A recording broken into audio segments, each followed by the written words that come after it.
Salut à tous, c'est Tic Tac, le Mac Jeune. Nous sommes cette semaine dans une ferme urbaine, le potager des cultures à Rennes. Et il va falloir mettre sa serviette parce qu'on va parler d'alimentation.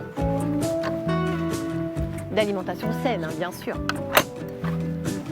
Bien manger, ça s'apprend dès le plus jeune âge et ça commence par l'éducation à la terre.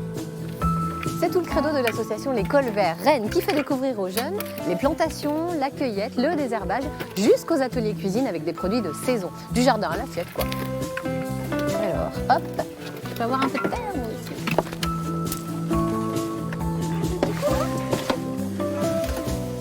Vous découvrirez aussi une belle initiative, une cantine intergénérationnelle à Saint-Quay-Pérouse.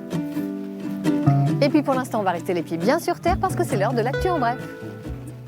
Dans l'actualité, la dégradation de la situation sanitaire a amené la préfecture d'Ille-et-Vilaine à imposer de nouvelles restrictions.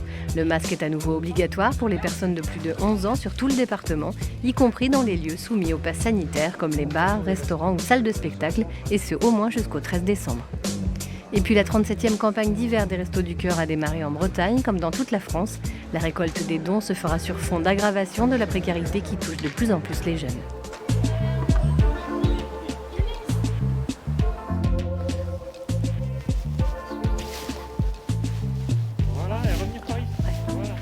Nous sommes avec une classe de 4e du collège rennais de la Binquenay qui a été accompagnée pendant plusieurs semaines par les Cols Verts Rennes dans une éducation au goût et à l'équilibre alimentaire. Les filles, qu'est-ce que vous avez appris dans cet atelier aujourd'hui? On a appris les légumes, les plantes et comment il faut entretenir les plantes aussi en même temps. Est-ce que c'est pas meilleur quand on prend directement dans la terre, dans le champ et qu'on goûte comme ça? Si, c'est meilleur. Oui. La roquette, elle pique Oui, un sauf petit la peu. roquette, elle pique. Hein. Ouais, la roquette, franchement, elle est forte. Ils C'est ça, ont- on mange équilibré. Avec fruits des et légumes et des fruits aussi. Et vous allez voir, il y a quelques petites règles de base à connaître. On va voir ça dans le Data Braise. Apprendre à manger équilibré, ça commence par la règle des fameux 5 fruits et légumes par jour. Bah oui, c'est pas que pour faire joli, c'est prouvé, c'est bien meilleur pour la santé. Les fruits et légumes sont riches en vitamines, en minéraux et en fibres. Le mieux, c'est de choisir des variétés de saison. On ne mange pas de fraises en hiver, ni de potirons en été. Et puis après, il faut varier les plaisirs. On peut les consommer sous plein de formes différentes. Des jus, des soupes, des purées ou des compotes, crues ou cuits. Pour ceux qui refusent de manger du verre, il y a des petites astuces. Avec une présentation rigolote dans l'assiette, c'est bizarre, mais les haricots verts ou les épinards, eh bien ça passe beaucoup mieux. Bref, l'essentiel, c'est de se faire plaisir.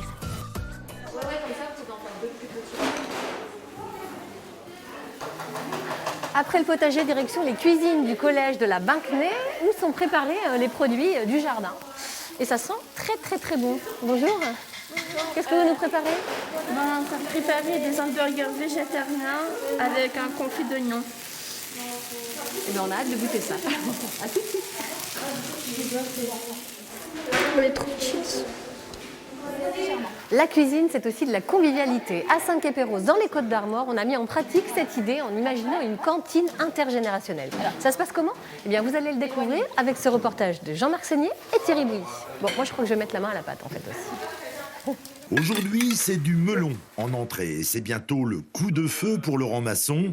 Le cuisinier va devoir régaler les petits mais aussi les grands enfants car, depuis la rentrée, les aînés de la commune de plus de 65 ans ont désormais leur rond de serviette à la cantine. Ça nous permet de nous retrouver, ça nous permet de faire plus ample connaissance avec des personnes qu'on n'a peut-être jamais vues, qui habitent la commune depuis très longtemps. Puis bon, c'est très bien. Et en plus, à la maison, quand on arrive, on n'a pas de vaisselle à faire.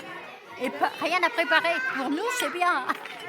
Alors, les enfants, déjà, sont un peu plus calmes. C'était aussi un but. Hein.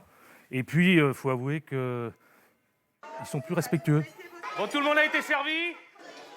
À Saint-Quay-Pérouse, on vient de faire la démonstration que les meilleures idées sont parfois les plus simples. Allons maintenant rencontrer un jeune espoir du basket breton. Il s'appelle Aaron, il n'a que 12 ans, mais il joue déjà avec les grands. Motivé? Toujours. Fatigué? Jamais. PEB? Bonjour, moi c'est Aaron, j'ai 12 ans, je fais du basket au club de l'Union Rennes Basket.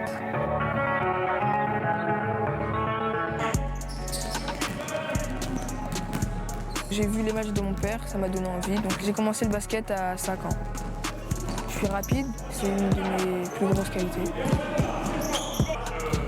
J'ai sauté direct une catégorie, je savais un petit peu dribbler, un petit peu shooter, donc c'est pour ça qu'on m'a mis sur une catégorie un peu plus haute. Moi j'ai que 12 ans, mais je joue quand même en catégorie avec les gens de 14-15 ans, donc la U15 France. Ce qui me plaît dans le basket déjà, c'est la compétition, j'adore ça. Puis c'est une activité qui est assez physique, donc tu peux bien te dépenser. Et puis je pense que le basket, c'est surtout un sport d'équipe, donc il ne faut pas penser qu'à soi-même pour vouloir jouer au basket. Le basket, il me prend environ un peu plus de 10 heures dans la semaine. Les points forts d'Aaron, c'est avant tout son côté compétiteur. Je pense que c'est quelqu'un qui est capable en fait, d'élever son niveau quand la compétition arrive, qui est très très motivé justement à l'approche des matchs, des grandes échéances entre guillemets, et qui aussi, pour son jeune âge, a vraiment des qualités techniques, de vision du jeu, j'ai envie de dire au-dessus de la moyenne.